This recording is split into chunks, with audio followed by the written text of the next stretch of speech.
On Thursday, Florida Governor Ron DeSantis announced that 20 people are facing charges of voter fraud. DeSantis claimed that the people being charged were ineligible to vote due to felony convictions. Increasing voting restrictions has been a key initiative of the Republican governor, who has joined with other GOP leaders in passing legislation critics have deemed potentially suppressive of voters. In April, DeSantis signed a bill creating an Office of Election Crimes and Security that will conduct investigations of alleged voter fraud independent of local prosecutors, whom DeSantis claims may lack the expertise or resources needed to look into voter fraud. Combating voter fraud has become a signature issue among many conservatives following the 2020 election, after which former President Trump made baseless and false claims of election fraud and tampering that he said cost him the election. Trump has persisted in spreading these untruths, dubbed by Democrats as, quote, the big lie, and members of the intelligence community have warned such falsehoods increase the likelihood of political violence.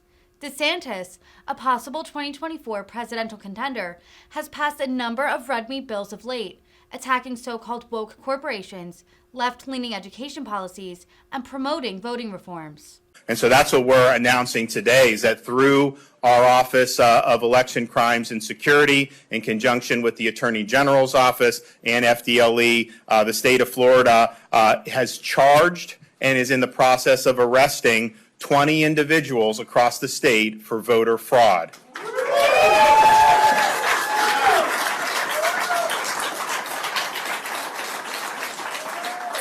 Now, the majority of these people illegally voted in Palm Beach, Broward, and Miami-Dade, although there are others in other parts of the state. These folks voted illegally in this case, and there's going to be other grounds for other prosecutions in the future.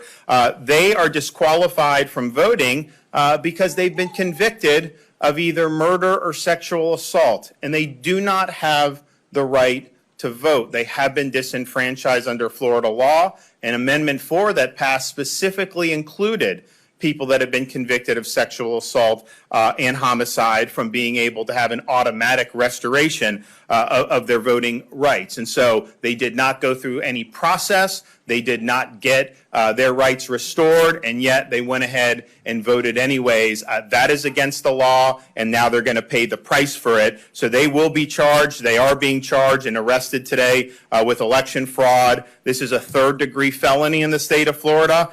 They could face a $5,000 fine and up to 5 years in prison for illegally voting in our election. I think you see, to have somebody who's clearly an illegal felon voting, and yet they did it and nothing happened until we stepped in with this new office, until we said this is something that we take seriously. Now, this is only one class of voters that we know have violated the law. There are investigations ongoing into people that have voted in 2 different jurisdictions, and I imagine you are going to see prosecutions on that.